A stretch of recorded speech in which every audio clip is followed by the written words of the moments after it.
Hi, எல்லாருக்கும் வணக்கம். This is Rashmi. Welcome back to our channel Tanish Ayo. Hope all of you are doing good. நாங்கள் எங்கள் புது வீட்டுக்கு வந்து 6 months மேலே ஆச்சு. ஸோ இந்த 6 monthஸில் எங்கள் லைஃப்பில் குட்டி குட்டி சேஞ்சஸ் வந்திருக்கு. ஸோ இந்த சின்ன சின்ன சேஞ்சஸ் எங்களுக்கு ஹெக்டிக்காக இருக்கா இல்லை ஸ்மூத்தாக போதா, எப்படி நாங்கள் ஹேண்டில் பண்ணுறோம், இதெல்லாம் தான் இந்த vlogல நான் ஷேர் பண்ண போகிறேன். இது கூடவே வீக்கெண்டோட ருட்டீனும் இந்த vlogல இன்க்ளூட் பண்ணியிருக்கேன். இந்த vlog எடுக்க ஸ்டார்ட் பண்ணது பார்த்தீங்கன்னா லாஸ்ட் சாட்டர்டே மார்னிங். டானிஷ் ஐயும் இன்னும் கூட சின்ன பசங்களாக இருக்கிறப்ப அந்த ஃப்ரைடே ஈவினிங் வந்துட்டாலே ஒரு சந்தோஷமாக இருக்கும். ஏன்னா சாட்டர்டேஸ் அண்ட் சண்டேஸ் எப்போவுமே ஹாலிடேஸாக இருக்கும். காலையில் ஏர்லியாக எந்திரிக்கிற வேலை இல்லை, லஞ்ச் பாக்ஸஸ் பேக் பண்ணுற வேலை இருக்காது. பட் இப்போ கொஞ்சம் ஹையர் கிளாஸஸ்க்கு வந்ததால் மந்த்லி ஏதோ ஒரு சாட்டர்டே மட்டும் தான் லீவ் கொடுப்பாங்க. மிச்சம் எல்லா சாட்டர்டேஸும் ஒர்க்கிங்காக தான் இருக்கும். ஸோ அன்றைக்கி சாட்டர்டே ஸ்கூலுக்கு அவங்கள ரெடி பண்ணிவிட்டு சைட் பை சைட் என்னோட ருட்டீன் வேலையும் பார்த்துட்டு இருந்தேன். அவங்கள ஸ்கூலுக்கு அனுப்பிச்சிட்டு ஃபஸ்ட்டு லஞ்ச் ப்ரிப்பேர் பண்ணலான்ட்டு ஐடியா பண்ணேன். India's number 1 healthy cookware brand the Indus வேலியிலேருந்து tri steel 3 piece stainless steel cookware combo sent பண்ணியிருந்தாங்க. இந்த காம்போ பேக்கில் வந்து பார்த்தீங்கன்னா 3 பீசஸ் வரும். கடாய், அதுக்கு ஒரு லிட் அண்ட் ஒரு ஃப்ரை பேன். இந்த ப்ராடக்ட்ஸ் எல்லாம் பார்த்தீங்கன்னா stainless steel, 100% food safe, so health and ஹைஜீனுக்கு கேரண்டி. ஃப்ரை பேனில் லென்த்தியாக ஒரு ஹேண்டிலும் கடாயில் டபுள் ஹேண்டில் கொடுத்துருக்காங்க. ஸோ யூஸ் பண்ணுறதுக்கே ரொம்ப கன்வீனியண்ட்டாக இருக்கும். இந்த ப்ராடக்ட்ஸை நீங்கள் பர்ச்சேஸ் பண்ணணும்னு நினச்சிங்கன்னா ஸ்க்ரீனில் தெரியிற கூப்பன் கோட் TANISHAYU12 யூஸ் பண்ணிங்கன்னா எக்ஸ்ட்ரா 12% டிஸ்கவுண்ட் கிடைக்கும். இதனுடைய டீட்டெயில்ஸ் டிஸ்கிரிப்ஷன்லையும் பின் கமெண்ட்லையும் கொடுக்குறேன், செக் பண்ணி பாருங்கள்.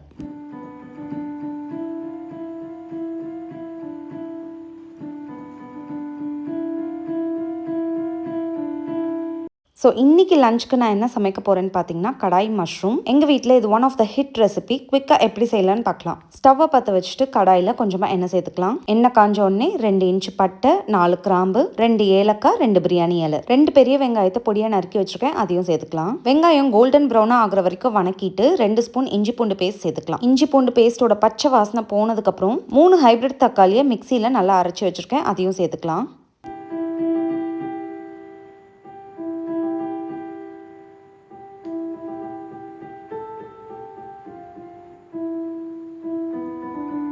இந்த டைமில் மூடி போட்டு கொஞ்சம் நேரம் வேகிறதுக்கு விட்டுடலாம். ஒரு 10 நிமிஷம் கழிச்சு ஓப்பன் பண்ணி பார்த்தீங்கன்னா தக்காளி நல்லா குக் ஆயிருக்கும். இந்த டைமில் எல்லா மசாலாஸும் ஆட் பண்ணிக்கலாம். 1/4 ஸ்பூன் மஞ்சத்தூள், 2 ஸ்பூன் மிளகாய் தூள், 1/2 ஸ்பூன் தனியாத்தூள், 1 ஸ்பூன் சீரகத்தூள், தேவையான அளவுக்கு உப்பு சேர்த்து நல்லா வணக்கிடலாம். இப்போ வந்து நான் மஷ்ரூம்ஸ் 2 பேக்கெட்ஸ் எடுத்திருக்கேன். 1 3 கட் பண்ணிக்கலாம். மசாலாலாம் ஓரளவுக்கு குக் ஆனதுக்கப்புறம் நம்ம கட் பண்ணி வச்சுருக்க மஷ்ரூமையும் சேர்த்துக்கலாம்.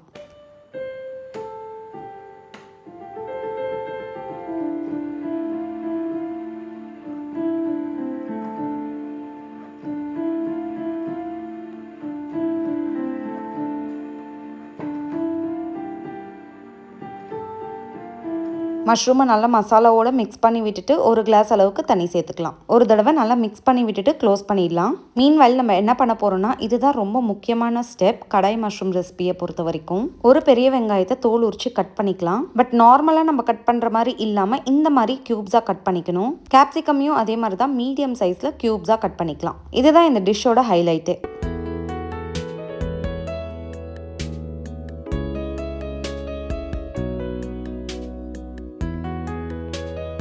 இப்போ ஒரு ஃப்ரை பேனில் கொஞ்சமாக எண்ணெய் சேர்த்துட்டு நம்ம க்யூப்ஸாக கட் பண்ணி வச்சுருக்க ஆனியன் அண்ட் கேப்சிகமை அதில் சேர்த்துக்கலாம். லோ ஃப்ளேமில் வச்சு லைட்டாக சாட்டே பண்ணிக்கலாம். இது வந்து ரொம்ப சாஃப்டாக குக் ஆகக்கூடாது, அந்த க்ரன்ச்சினஸ் மெயின்டைன் ஆகணும். இந்த ஸ்டேஜில் இதை எடுத்து அப்படியே மசாலாக்குள்ளே ஆட் பண்ணிக்கலாம். இப்போ 1 ஸ்பூன் அளவுக்கு கரம் மசாலா சேர்த்துட்டு நல்லா கலந்து விட்டுட்டு க்ளோஸ் பண்ணி வச்சிடலாம்.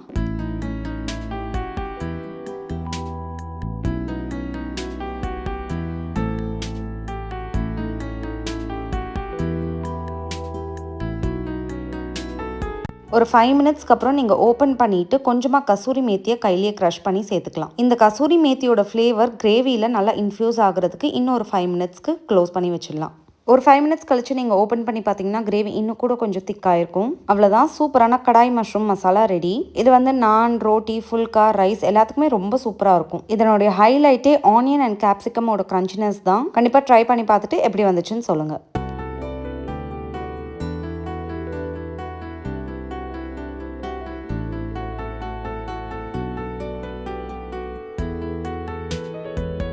சமையல் வேலை முடிச்சுட்டு பூஜை ரூம் க்ளீன் பண்ணலான்னு வந்திருக்கேன். ஸோ புது வீட்டுக்கு வந்ததுக்கப்புறம் சின்ன சின்ன சேஞ்சஸ் சொன்னேன் இல்லையா, அதை வந்து இங்கே பூஜை ரூம்ல இருந்தே ஸ்டார்ட் பண்ணுறேன். நாங்கள் தனியாக வந்ததுலேருந்தே பார்த்தீங்கன்னா நாங்கள் இருந்த வீட்டில் எல்லாம் பூஜை ரூம் வந்து ஒரு கபர்ட் மாதிரி தான் இருக்கும். அப்போது அந்த டைமில் எனக்கு வந்து அதுதான் கன்வீனியண்ட்டாக இருந்த மாதிரி இருந்துச்சு. ஏன்னா 2 சின்ன குழந்தைங்கள வச்சுட்டு பூஜை ரூம் பெருசாக இருந்தால் மெயின்டைன் பண்ணுறது கஷ்டம் அப்படின்றதுனால கபர்ட் டைப்பே எனக்கு கன்வீனியண்ட்டாக இருந்துச்சு. பட் இந்த புது வீட்டோட பிளானிங் டிசைனிங் அப்போவே நான் சிவா கிட்ட சொல்லிட்டேன், எனக்கு கண்டிப்பாக பூஜை ரூம் வந்து கொஞ்சம் பெருசாக வேணும், ரொம்ப பெருசாக இல்லைனாலும் கபர்ட் டைப் வேணாம், ஓரளவுக்கு பெருசாக வேணும் அப்படின்ட்டு. அப்போ கூட சிவா என்ன சொன்னாருன்னா, நீ இத்தனை வருஷமாக கபர்ட் டைப்பே மெயின்டைன் பண்ணி பழகிட்ட, இப்போ திடீர்னு கொஞ்சம் பெருசாக கொடுத்தா கூட உனக்கு மெயின்டெனன்ஸ்க்கு கஷ்டமாக இருக்கும் அப்படின்ட்டு. பட் என்னோட திங்கிங் கொஞ்சம் வேற மாதிரி இருந்துச்சு. மெயின்டெனன்ஸ் ஒரு பக்கம், அதை பண்ணிக்கலான்ட்டு முடிவு பண்ணிட்டேன். இன்னொரு சைடு நான் யோசிச்சது என்னன்னா, இது வரைக்கும் எந்த ஃபெஸ்டிவலாக இருந்தாலும் நாங்கள் எங்கள் அத்தை வீட்டுக்கு போவோம். நாங்கள் இருக்க வீட்டில் நாங்கள் ஃபெஸ்டிவல்ன்றதே பண்ணது இல்லை. காலையில் எழுந்திரிச்சு குளிச்சுட்டு விளக்கேற்றிட்டு அங்கே அத்தை வீட்டுக்கு போய் தான் எதுவாக இருந்தாலும் பண்ணுறது. அண்ட் எங்களோட மைண்ட் செட்டும் எப்படி ஆயிடுச்சுன்னா, நம்ம வீட்டில் தான் வந்து பூஜை ரூம் பெருசாக இல்லையே, கபர்ட் டைப்பில் தானே இருக்குது, இதில் வந்து நம்ம பெருசாக எதுவும் வைக்க முடியாது, ஸோ அங்கேயே போயிடலாம் அப்படின்ற மாதிரி தான் இருக்கும். எங்கள் இன்லாஸ் வீட்டில் எல்லா ஃபெஸ்டிவல்ஸும் பயங்கர கிராண்டாக பண்ணுவாங்க. அதில் 100% இல்லைனாலும் ஓரளவுக்கு கற்றுக்கிட்டு வச்சுருக்கேன். ஸோ புது வீடு அப்படின்ட்டு யோசிக்கிறப்பயே நான் வந்து முடிவு பண்ணிட்டேன், இனிமேல் நம்ம வாழ்கிற வீட்டில் வரலட்சுமியை உட்கார வைக்கணும், கணேஷாவை உட்கார வைக்கணும் அப்படின்ட்டு. ஆப்வியஸ்லி நிறைய விஷயங்கள் அத்தை கிட்ட கேட்டு தான் நான் பண்ண போகிறேன். ஸோ ஒரு ஃபெஸ்டிவல்னா எப்படி செய்யணும் அப்படின்றத நான் தனியாக எடுத்து பண்ணுறப்ப மட்டும்தான் எனக்கு வந்து அதை ஃபுல்லாக கற்றுப்பேன். அது மட்டும் இல்லை, குழந்தைங்களும் பெருசாகிட்டு இருக்காங்க, அவங்களையும் இதில் இன்வால்வ் பண்ண வைக்கணும், அவங்களும் கற்றுக்கணும் அப்படின்ட்டு நான் ஆசைப்படுறேன். ஸோ அதனாலேயே எனக்கு இந்த வீட்டில் கபர்ட் டைப் வேணால் கொஞ்சம் பெருசாக பண்ணி கொடுங்கன்ட்டு ரொம்ப ரெக்வஸ்ட் பண்ணி கேட்டுக்கிட்டேன் நான் சிவா கிட்ட. அண்ட் அவர் வந்து நான் பூஜை ரூம் கேட்டதுக்கு ஒரு கோயிலே கட்டி கொடுத்துட்டாரு. ஹோம் டூரில் பார்த்துருந்தா தெரிஞ்சிருக்கும் உங்களுக்கு, நம்மளோட பூஜை ரூம் எப்படி இருக்கும்னா கோயிலோட கோபுரம் எப்படி இருக்குமோ அதே மாதிரி டிசைன் பண்ணி கொடுத்துருக்காங்க. ஸோ எனக்கு என்ன ஆயிடுச்சுன்னா, இன்னும் கூட கொஞ்சம் ரெஸ்பான்சிபிலிட்டி ஜாஸ்தியான மாதிரி. பட் யாரும் ஃபோர்ஸ் பண்ணி வந்ததெல்லாம் கிடையாது, நமக்கா தானாக இருக்கும் இல்லையா, நம்ம கேட்டதை விட பெருசாக பண்ணி கொடுத்துருக்காங்க. ஸோ நம்ம இன்னும் கொஞ்சம் பொறுப்பாக பார்த்துக்கணும் அப்படின்ட்டு. ஏன்னா அந்த கோபுரம் மாதிரி இருக்கிற டிசைன்லாம் கொஞ்சம் மெனக்கெட்டு நம்ம க்ளீன் பண்ணுற மாதிரி இருக்குது, அவ்வளோ ஈஸி இல்லை. ஸோ இந்த புது வீட்டுக்கு வந்ததுலேருந்து பூஜை ரூம் மெயின்டைன் பண்ணுறதுக்குன்ட்டு தனியாக டைம் ஒதுக்குறோம், அது ஒரு சின்ன சேஞ்ச். இந்த பூஜை ரூமை நீட்டாக மெயின்டைன் பண்ணுறதுனால எங்களுக்கு அவ்வளோ ஒரு மன திருப்தியும் ஒரு பாசிட்டிவ் வைப் கிடைக்குது.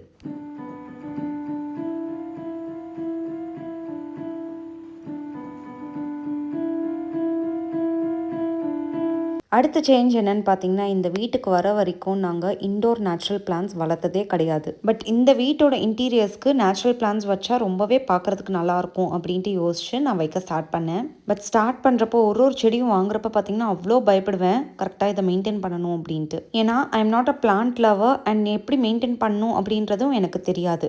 பட் எனக்கு வந்து இந்த வீட்டோட லுக்குக்கு பிளான்ஸ் வச்சா நல்லாயிருக்கும், அவ்வளோதான் எனக்கு தெரியும். பட் இந்த 6 மந்த்ஸில் இன்டோர் குட்டி குட்டி பிளான்ஸ்லாம் எப்படி மெயின்டைன் பண்ணணுன்ட்டு ஓரளவுக்கு தெரிஞ்சு வச்சுட்டேன். அண்ட் ஆல்சோ கொஞ்சம் கொஞ்சமாக இன்ட்ரெஸ்ட்டும் டெவலப் பண்ணியிருக்கேன். ஸோ ஒரு பிளான்ட் லவர் இல்லாத ஆள் நான். இப்போ பார்த்தீங்கன்னா எங்கேயாவது வெளியே போகிறப்ப அழகான பாட்ஸ்லாம் பார்த்துச்சுன்னா ஃபஸ்ட்டு என் கண்ணுக்கு படும். அப்புறம் டிஃப்ரெண்ட்டாக ஏதாவது இன்டோர் பிளான்ஸ்லாம் பார்த்தீங்கன்னா அதுவும் என் கண்ணில் படும். அங்கேயே அப்படியே இமேஜின் பண்ண ஆரம்பிச்சிடுவேன், இந்த இடத்துல இதை வச்சா நல்லாயிருக்கும், அந்த இடத்துல அதை வச்சா நல்லாயிருக்கும் அப்படின்ட்டு. இன்னும் கூட பெரிய பாட்ஸ் வாங்கி பெரிய பெரிய பிளான்ஸ்லாம் வைக்கணுன்ட்டு ஆசை. பட் அந்த அளவுக்கு இன்னும் கான்ஃபிடென்ஸ் வரல. அதனால தான் அங்கங்கே கொஞ்சம் ஆர்டிஃபிஷியல் பிளான்ஸ் வச்சுருக்கேன். அண்ட் மெயின்டெனன்ஸ் பொறுத்த வரைக்கும் பார்த்திங்கன்னா, இது பார்க்குறதுக்கு தான் சின்ன சின்ன பிளான்ஸாக இருக்குது. பட் நம்ம கொஞ்சம் கூட கவனிக்காமல் விட்டுட்டோம்னா ரொம்ப ட்ரை ஆகிடும். ஸோ இண்டோர் பிளான்ஸ்க்கு இன்னொரு சின்ன டிப் என்னென்னா, 80% கொக்கோ பிட்டும் 20% சாயில் இருந்தால் அதனுடைய மாய்ஸ்சர் வந்து ரொம்ப நல்லாயிருக்கும். அதனால் வீக்லி ஒன்ஸ் நம்ம வாட்டர் பண்ணாலே பிளான்ஸ் நல்லா ஃப்ரெஷ்ஷாகவே இருக்கும். பட் இப்போ சம்மருன்றதுனால வீக்லி ட்வைஸ் கூட நம்ம தண்ணி ஊற்றிக்கலாம் அந்த ஃப்ரெஷ்னஸ் மெயின்டைன் பண்ணுறதுக்கு. இப்போ நான் சொன்ன டிப்ஸ் பார்த்திங்கன்னா இது நாள் வரைக்கும் எனக்கு தெரியாது. இப்போ தான் நானும் லேர்னிங் ப்ராசஸில் இருக்கேன். இந்த இன்டோர் பிளான்ஸ் மெயின்டைன் பண்ணுறதுக்கான டைம் வந்து நம்ம கண்டிப்பாக ஒதுக்கியே ஆகணும். அண்ட் அது பண்ணுறப்ப மைண்ட் ரொம்பவே ரிலாக்ஸாக இருக்குது.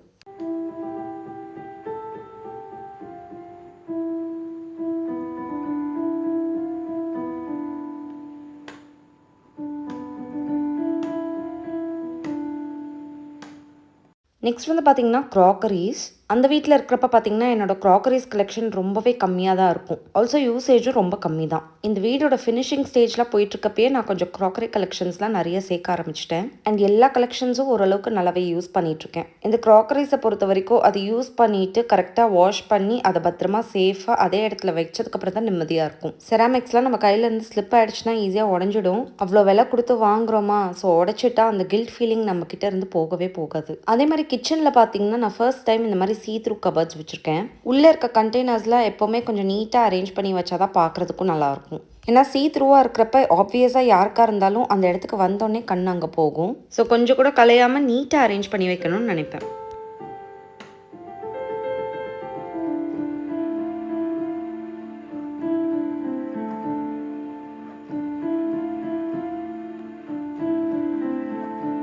ஒரு வேலையாக ஃபினிஷ் பண்ணிவிட்டு அப்படியே மினி கிச்சனுக்கு வந்தேன்.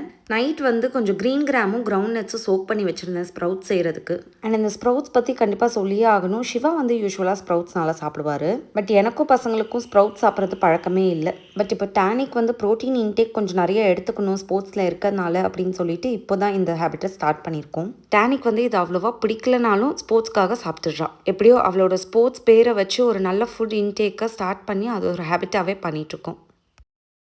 அப்படி இப்படி எல்லா வேலையும் முடிக்கிறப்ப லன்ச் டைம் ஆயிடுச்சு. சிவாவும் வந்துட்டாரு. இந்த சம்மர் சீசன் வந்தாலே எங்கள் அம்மா வந்து இமாம் பசந்த் பழத்தை அப்பப்போ வாங்கிட்டு வந்து கொடுத்துருவாங்க. ஒரு பேட்ச் வரப்போ அது காலி ஆகிற வரைக்கும் பார்த்திங்கன்னா எத்தனையோ நாள் ஒன்று லஞ்சுக்கு இல்லை டின்னருக்கு நாங்கள் இந்த மேங்கோவே கட் பண்ணி சாப்பிடுவோம். அதாவது மீலையே ஸ்கிப் பண்ணிவிட்டு சாப்பாடுக்கே இதை தான் சாப்பிடுவோம். அந்தளவுக்கு மேங்கோனா ரொம்ப பிடிக்கும். அண்ட் மேங்கோட சைஸும் பார்த்திங்கன்னா ரொம்ப பெருசாக இருக்கும். ஸோ நல்லாவே ஃபில்லிங்காக இருக்கும். ஸோ லன்ச் சாப்பிட்டு கொஞ்ச நேரத்துலேயே பார்த்தீங்கன்னா என்னோட ஈவினிங் ரூட்டீன் ஸ்டார்ட் ஆகிடும். ஸ்கூல்லேருந்து பிக்கப் பண்ணுறது, அதுக்கப்புறம் கிளாஸில் ட்ராப் பண்ணுறது, அதுக்கப்புறம் அகைன் கிளாஸ்லேருந்து வீட்டுக்கு வந்ததுக்கப்புறம் அவங்கள ஹோம்ஒர்க் செய்ய வைக்கிறது, படிக்க வைக்கிறது இதெல்லாம் போகும். அண்ட் ஆல்மோஸ்ட் ஈவினிங் 7 to 8 இந்த மாதிரி டைமில் பார்த்தீங்கன்னா லைட்டாக பேட்டரி டவுன் ஆகும். ஸோ இந்த டைமில் கொஞ்சம் ரெஃப்ரெஷ் ஆகிப்பேன். அப்போ தான் வந்து நான் தூங்குற வரைக்கும் இருக்கிற வேலைங்கள்லாம் செஞ்சு முடிக்க முடியும். அண்ட் இந்த சம்மரில் வந்து பார்த்திங்கன்னா ஃபேஸ் சீக்கிரமாக ஸ்வெட் ஆகுது, ஆயிலி ஆகுது. ஸோ எத்தனை வாட்டி ஃபேஸ் வாஷ் பண்ணாலும் தப்பில்லைன்னு தான் தோணுது. ஃபேஸ் வாஷ் பண்ணிவிட்டு கொஞ்சம் நல்லா ஃபேஸ் கூலாக இருக்கிறதுக்காக கொஞ்சமாக அலோவேரா ஜெல் எடுத்து அப்ளை பண்ணிகிட்ருக்கேன். அண்ட் நான் யூஸ் பண்ண ஃபேஸ் வாஷ் வந்து பார்த்திங்கன்னா என்னோட ப்ராடக்ட் ட்ரூ எசென்ட் அரோமாஸோட ஒயிட்னிங் ஃபேஸ் வாஷ். இந்த ஃபேஸ் வாஷில் வந்து பார்த்திங்கன்னா லிக்கரைஸ் அண்ட் சாஃப்ரான் எக்ஸ்ட்ராக்ட் இருக்கனால நம்ம ஸ்கின்னை வந்து சாஃப்ட் அண்ட் சப்பலாக மெயின்டைன் பண்ண வைக்குது. ஆல்சோ ஒரு 4 இயர்ஸாக இந்த ஃபேஸ் வாஷ் தான் நாங்கள் வீட்டில் எல்லோரும் யூஸ் பண்ணிகிட்ருக்கோம். நான் அப்ளை பண்ணிகிட்ருக்க அலோவேரா ஜெல் கூட பார்த்திங்கன்னா ட்ரூ எசென்ட் அரோமாஸோட ப்ராடக்ட் தான். நம்ம சேனலுக்கு நிறைய நியூ சப்ஸ்கிரைபர்ஸ் வந்திருக்கீங்க. ஸோ இன்கேஸ் உங்களுக்கு தெரியலனா அந்த சின்ன இன்ஃபர்மேஷனை நான் கொடுக்குறேன். ட்ரூ எசென்ட் அரோமாஸ்ன்றது நான் மேனுஃபேக்சர் பண்ணுற skin and hair care products. இந்த ப்ராடக்ட்ஸ் எல்லாமே 100% sulphate and paraben free. So இதை பற்றி வேறு டீட்டெயில்ஸ்லாம் தெரியணும்னா டிஸ்கிரிப்ஷனில் காண்டாக்ட் நம்பர் கொடுக்குறேன். அதுக்கு நீங்கள் வாட்ஸ்அப் பண்ணி தெரிஞ்சுக்கலாம்.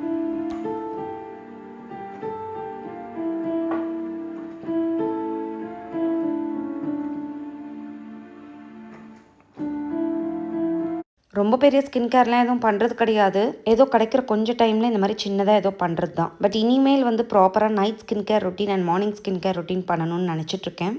பண்ணால் உங்களுக்கும் ஷேர் பண்ணுறேன். ஸோ இதுக்கப்புறம் டின்னர் ப்ரிப்பேர் பண்ணுறதுக்கு அப்படியே கிச்சனுக்கு வந்தாச்சு. ஆஃப்டர்நூனே கடாய் மஷ்ரூம் மசாலா செஞ்சு வச்சுருந்தேன். அதுக்கு ஹாட்டாக சப்பாத்தீஸ் மட்டும் செஞ்சுட்ருக்கேன். இப்போது டானிஷையும் அவங்களோட ஹோம் ஒர்க் படிக்கிற வேலை எல்லாத்தையுமே முடிச்சுட்டாங்க. ஸோ டின்னர் சாப்பிட ரெடியாக இருக்காங்க. யூஸ்வலி டின்னர் வந்து 8க்குலாம் முடிக்கணும்னு நினைப்பேன். பட் அதனுடைய பாசிபிலிட்டி வந்து ரொம்பவே கம்மி. ஏன்னா அவங்க ஸ்போர்ட்ஸ்லாம் ஃபினிஷ் பண்ணிவிட்டு வந்து படிக்க செட்டில் ஆகிறதுக்கே வந்து பார்த்திங்கன்னா 7 o'clock ஆகிடும். ஸோ ஹோம் ஒர்க்ஸ் அண்ட் படிக்கிறது இன்கேஸ் நிறையா இருந்துச்சுன்னா ஒரு ஸ்ட்ரெச்சில் அப்படியே இன்ட்ரெஸ்ட்டாக பண்ணிட்டு இருப்பாங்க. அந்த டைமில் நான் டிஸ்டர்ப் பண்ண மாட்டேன். பட் மேக்ஸிமம் 9க்குள்ளே டின்னர் ஃபினிஷ் பண்ணிவிடுவோம். அதுக்கு மேலாம் லேட் பண்ண மாட்டோம். இந்த டின்னரோட டைம்லையும் பார்த்திங்கன்னா கொஞ்சம் சேஞ்சஸ்ன்னு தான் நான் சொல்லுவேன். ஏன்னா பழைய வீட்டில் இருக்கிறப்ப ஈவினிங்கில் ஸ்போர்ட்ஸ்லாம் பெருசாக போகலை டானிஷையோ. ஸோ ஸ்கூல்லேருந்து வந்த உடனே அப்படியே ஹோம் ஒர்க் உட்காந்துருவாங்க. அண்ட் 7:30 போல் டின்னர் கொடுத்தா 8க்குலாம் ஃபினிஷ் ஆகிடும். இப்போ வந்து ஸ்போர்ட்ஸுக்கு போகிறதுனால ரொட்டீன்லேயே நிறைய சேஞ்சஸ் வந்திருக்கு. தனிஷா வந்து இந்த வீட்டுக்கு வந்ததுக்கப்புறம் தான் மார்னிங் கோச்சிங் போக ஆரம்பிச்சிருக்கா. ஸோ இந்த மார்னிங் கோச்சிங் போக ஆரம்பிக்கிறது வந்து பார்த்திங்கன்னா எனக்கு வந்து எந்த பெருசாக சேஞ்சஸ் இல்லை. ஏன்னா இவங்க பழைய ஸ்கூல்லலாம் படிச்சுட்டு இருக்கப்ப வந்து பார்த்திங்கன்னா லஞ்ச் ப்ரிப்பேர் பண்ணி கொடுத்து விடணும். ஸோ எனக்கு 5 o'clock எந்திரிக்கிறதுலாம் வந்து என்னோட டெய்லி ரொட்டீனில் தான் இருந்துச்சு. பட் சேலஞ்சிங்காக இருந்தது வந்து பார்த்திங்கன்னா தனிஷாக்கு தான். ஏன்னா யூஸ்வலாக வந்து பார்த்திங்கன்னா 6 o'clock எந்திரிப்பா. இப்போ ப்ராக்டிஸ் போகிறதுனால 5 o'clock எந்திரிக்க ஆரம்பிச்சிருக்கா. 5 o'clock எந்திரிக்கிறது கூட பெரிய விஷயம் இல்லை, மேனேஜ் பண்ணிடுறா. பட் இந்த கோச்சிங் முடிச்சுட்டு வீட்டுக்கு வரப்போ பார்த்திங்கன்னா 7:45 ஆகுது. அண்ட் 8:30க்குள்ளே ஸ்கூலில் இருக்கணும். அண்ட் டேனி வந்து பார்த்திங்கன்னா காக்கா குளியல் பண்ணுற ஆள் கிடையாது. கொஞ்சம் டைம் எடுத்துப்பா குளிக்கிறதுக்கு. அதையே நாங்கள் இப்போ கொஞ்சம் ஸ்பீடப் பண்ண சொல்லிட்டு இருக்கோம். 6 மாதம் ஆச்சு. இது வரைக்கும் இந்த விஷயத்தில் மாறலை. இதுக்கு நெக்ஸ்ட் இன்னொரு போராட்டமான விஷயம் என்னன்னு பார்த்தீங்கன்னா பிரேக்ஃபாஸ்ட் சாப்பிட வைக்கிறது. கொஞ்சம் கூட டைம் இருந்தால் ஈஸியாக சாப்பிட வச்சு அனுப்புவேன். இது வந்து அந்த last neck of the moment 7 minutes இல்லை 5 minutes தான் ரிமைனிங் இருக்கும். அதுக்குள்ளே நான் எப்படியாவது வந்து அவளுக்கு ஹெல்த்தியாகவும் ஸ்டமக் ஃபில்லிங்காகவும் பண்ணி அனுப்பணும். இது வந்து இன்னைக்கு வரைக்குமே ஒரு சேலஞ்சிங்கான டாஸ்க்காக தான் இருக்குது. பட் எப்படியோ இந்நாள் வரைக்கும் மேனேஜ் பண்ணிகிட்ருக்கோம். ஸோ நீங்கள் பார்த்துருப்பீங்க நான் நூடுல்ஸ் செஞ்சுட்டு இருந்ததை. இவங்க 3 பேருக்கும் சப்பாத்தி போட்டு கொடுத்ததுக்கப்புறம் பார்த்தீங்கன்னா நல்லா மழை பிடிச்சிடுச்சு. சூடாக காரமாக ஏதாவது சாப்பிடணும் போல் இருந்துச்சு. லக்கிலி ஸ்டோர் ரூமில் ஒரே ஒரு சின்ன பேக்கெட் மேகி நூடுல்ஸ் இருந்துச்சு. ஸோ செஞ்சு சாப்பிட்டுட்டேன். இதுக்கப்புறம் மெயில்ஸ்லாம் செக் பண்ணிவிட்டு கொஞ்சம் நேரம் டிவி பார்த்துட்டு தூங்க போயாச்சு.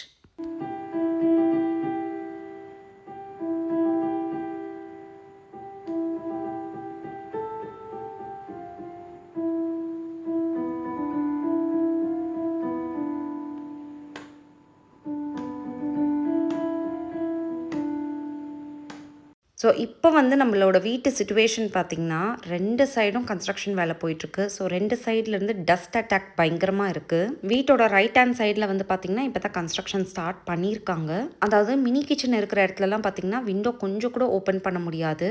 ஒரு நாள் அப்படி தான் லைட்டாக சஃபகேட்டிங்காக இருக்கே அப்படின்ட்டு கொஞ்சமாக ஓப்பன் பண்ணேன். அப்படி தான் டஸ்ட் வருது. அந்த டஸ்ட்டை பார்த்தோன்னே பயமாகிடுச்சு. இமீடியட்டாக க்ளோஸ் பண்ணிட்டேன். ஸோ இது வந்து வீட்டோட சைட்லேருந்து பேக் சைட்லேருந்து இந்த மாதிரி டஸ்ட் அட்டாக் இருக்குது. அப்படியே வீட்டோட ஃப்ரண்ட் சைடில் வந்து போனோன்னா இங்கேயும் ஒரு கன்ஸ்ட்ரக்ஷன் போயிட்டுருக்கு. பட் இந்த கன்ஸ்ட்ரக்ஷன் வந்து கொஞ்ச நாள் முன்னாடியே ஸ்டார்ட் பண்ணிட்டாங்க. எப்படின்னா நம்ம 2024 ஆகஸ்ட்டில் வந்து இந்த வீட்டு பால் காய்ச்சி வந்தோம். இவங்க வந்து செப்டம்பர் மந்தில் ஸ்டார்ட் பண்ணிட்டாங்க.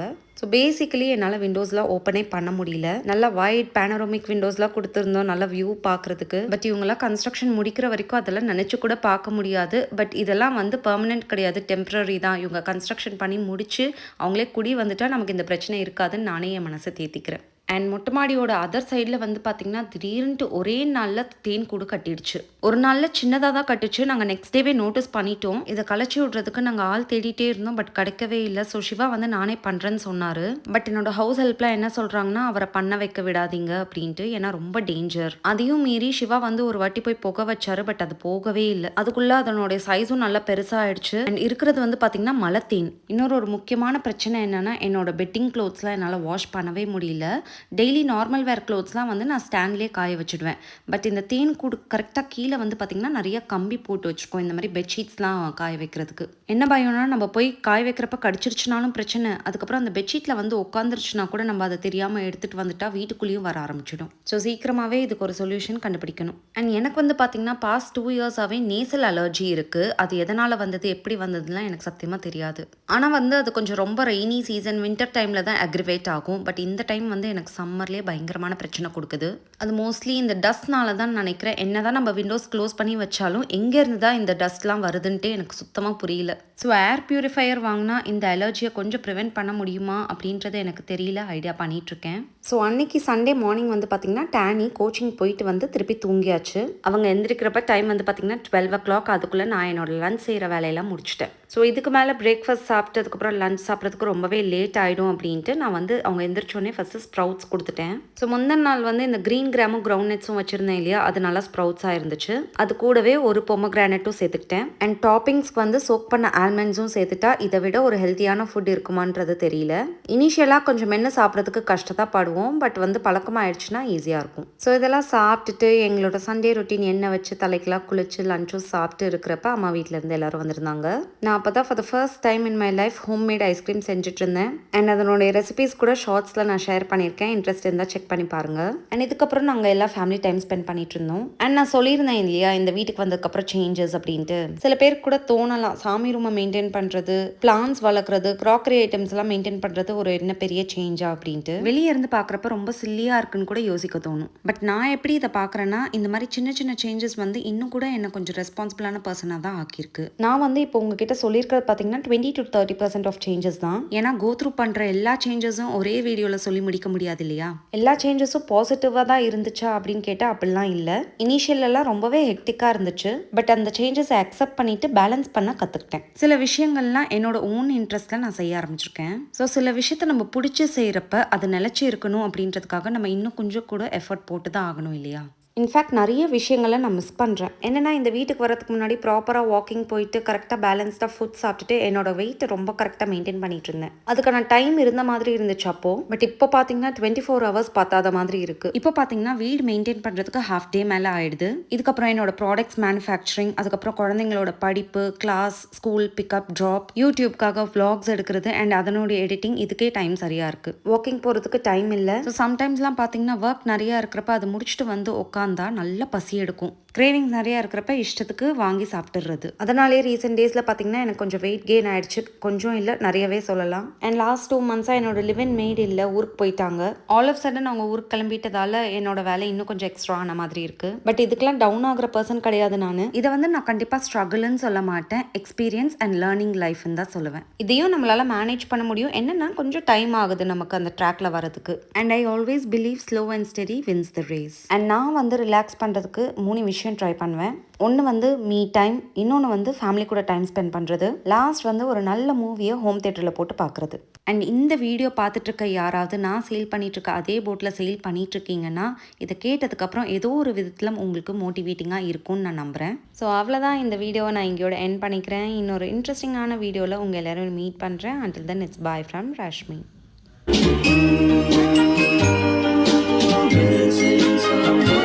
Missing someone